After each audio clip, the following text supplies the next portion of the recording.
Halo minasan, seperti biasa kembali lagi bersama channel Sayonara Jiraiya.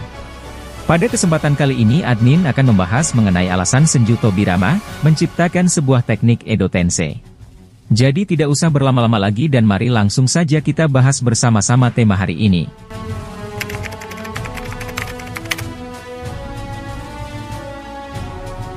Dalam sejarah dunia shinobi, teknik Edo Tensei merupakan salah satu kemampuan terkuat yang pernah Kishimoto tampilkan. Bahkan teknik penyegelan seperti Shikifujin masih berada di bawah dari teknik Edo Tensei tersebut. Keefektifan dari penggunaannya, menjadi alasan mengapa Edo Tensei masih jauh lebih baik dibandingkan dari Shikifujin. Karena pengguna Edo Tensei tidak perlu mengalami resiko kematian atau hal lainnya layaknya Shikifujin dari klan Uzumaki. Seperti yang kita ketahui bahwa teknik ini termasuk kemampuan terlarang dari Tobirama Senju. Mengapa dikatakan terlarang? Karena adanya nyawa manusia hidup yang akan dikorbankan dalam proses pengaktifan kemampuan itu. Kita tentu saja melihat Tobirama merupakan seseorang yang bijaksana dalam pengambilan sebuah keputusan. Namun faktanya dia juga memiliki sifat yang berbeda dan terkesan sangat begitu mengerikan. Sifat berbeda tersebut adalah dia menciptakan sebuah jutsu terlarang yang berbahaya, serta tidak peduli pada nyawa seseorang yang dia korbankan. Tapi bukan hanya itu saja yang menjadikan Edo Tensei sebagai jutsu terlarang, melainkan jiwa manusia yang telah mati lalu dihidupkan kembali, merupakan poin kedua dari penilaian tersebut. Jadi bisa kalian bayangkan bila jutsu ini, merupakan kemampuan biadab yang pernah ada di serial Naruto. Alasan mengapa jutsu itu dikatakan biadab adalah, karena jiwa seseorang yang harusnya tenang di alam sana malah dihidupkan kembali ke dunia ini. Meskipun Tobirama jenius dan memiliki pengetahuan yang sangat luas, dia sedikit melenceng ke arah yang tidak berperi kemanusiaan. Lalu sebenarnya apa alasan utama dari Tobirama menciptakan kemampuan terlarang ini?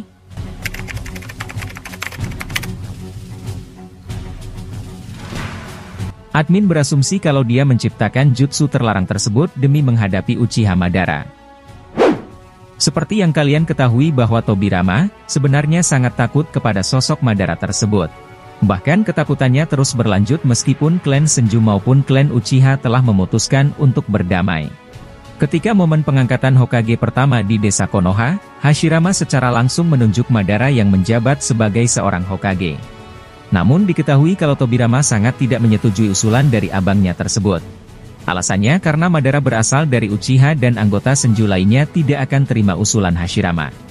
Tobirama kemudian mengusulkan bahwa sebaiknya pengangkatan seorang Hokage harus melalui sistem demokrasi.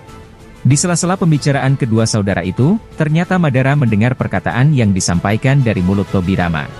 Akibat hal itu Madara memutuskan pergi dari desa dan mencoba menghancurkan apa yang sudah dibangun oleh Hashirama. Tentu Madara akan mencari Tobirama lalu membalaskan dendam Izuna kepada dirinya. Namun seperti yang kita ketahui bahwa Hashirama selalu mencoba melindungi adiknya tersebut dari niat buruk Madara terhadapnya. Dari sinilah kita berpikir kalau saat itu, Tobirama telah menciptakan jutsu Edo Tensei tersebut. Dia mengetahui bahwa hidupnya saat itu berada dalam situasi yang sangat berbahaya. Karena jika Hashirama berhasil dikalahkan oleh Madara, maka nyawanya lah yang selanjutnya akan menjadi target bagi Madara. Maka dengan itulah dia harus memiliki kemampuan tambahan yang kuat untuk melawan seorang Madara. Oleh karena itu jutsu Edo Tensei lah yang kemungkinan telah dia ciptakan dalam rentan waktu tersebut. Tobirama tidak lagi memikirkan nyawa orang lain ketika dia menciptakan jutsu tersebut saking takutnya kepada Madara. Kita tidak tahu siapa manusia pertama yang menjadi korban dalam penciptaan jutsu terlarang tersebut. Bisa jadi orang itu adalah salah satu anggota dari klan Uchiha atau ninja-ninja tidak berguna lainnya. Admin lebih percaya kalau korban pertamanya adalah shinobi dari klan Uchiha sebab Tobirama sangat membenci para pemilik mata Sharingan itu. Lalu teori selanjutnya adalah Tobirama mungkin menciptakan kemampuan itu setelah abangnya sudah meninggal. Dan tujuan dia menciptakan itu bisa jadi karena demi menghidupkan kembali abangnya untuk melawan Madara. Atau bisa juga hanya untuk berjaga-jaga jika anggota Madara di Konoha melakukan kudeta kepadanya. Karena saat dia kembali dihidupkan Orochimaru, dia mendengar kalau Uchiha akhirnya melakukan sebuah pemberontakan. Di momen tersebut Tobirama tidak merasa terkejut karena dia mengetahui bila kedepannya, Uchiha pasti akan melakukan sebuah kudeta. Inilah yang kemudian membuat Tobirama bertekad untuk menciptakan jutsu Edo Tensei tersebut meskipun harus mengorbankan nyawa manusia. Makanya admin selalu menegaskan kalau sifat gelap Tobirama ini ada di dalam diri seorang Danzo Shimura. Ini salah satu bukti nyata kalau Tobirama menghalalkan segala cara untuk membuatnya menjadi ninja yang hebat. Itu merupakan poin penting dari Tobirama untuk menciptakan jutsu terlarang itu.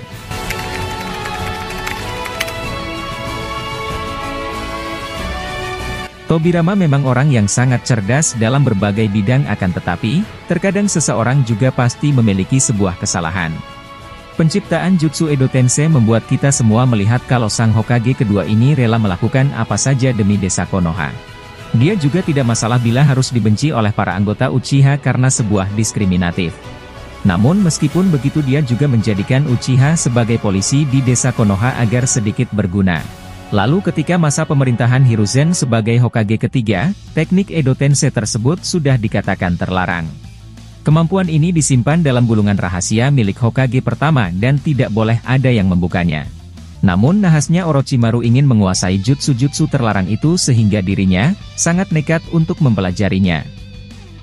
Setelah beberapa tahun berlalu, Orochimaru kemudian membangkitkan Tobirama untuk melawan muridnya sendiri. Secara tidak langsung Tobirama telah menciptakan jutsu yang membuat banyak kesedihan dan kerusakan muncul di dunia shinobi. Banyak ninja-ninja yang harusnya sudah tenang di alam sana malah dihidupkan kembali ke dunia untuk berperang.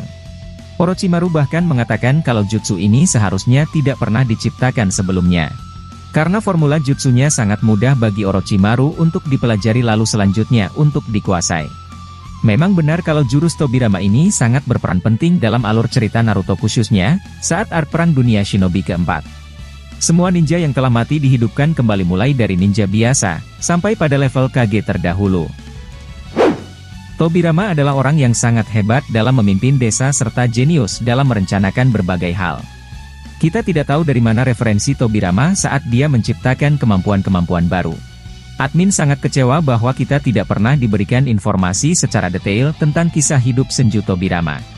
Jika seandainya kita diperlihatkan momen Tobirama menciptakan sebuah jutsu, pasti rasa penasaran itu sudah mulai menghilang.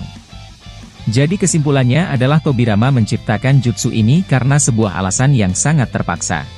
Dia sadar kalau yang ia hadapi adalah ninja sekaliber tingkat tinggi dan tidak peduli jika harus mengorbankan nyawa seseorang. Namun admin tetap setuju dengan penilaian Orochimaru bahwa jutsu ini sebenarnya tidak pernah diciptakan. Sebenarnya masih banyak jutsu hebat lainnya yang masih misterius sampai hari ini. Seperti jutsu Rasen Senko milik Minato yang tidak pernah diperlihatkan dalam seri Naruto. Padahal jutsu itulah yang dia gunakan ketika memenangkan Konoha pada Perang Dunia Shinobi ketiga terjadi. Dan itulah informasi kali ini yang dapat admin sampaikan kepada kalian semua. Dan masih banyak cerita Naruto yang masih menjadi misteri yang akan admin bahas pada channel ini. Jika kalian suka dengan channel ini, maka jangan lupa untuk berlangganan. Sampai jumpa di video selanjutnya dan salam Shinobi.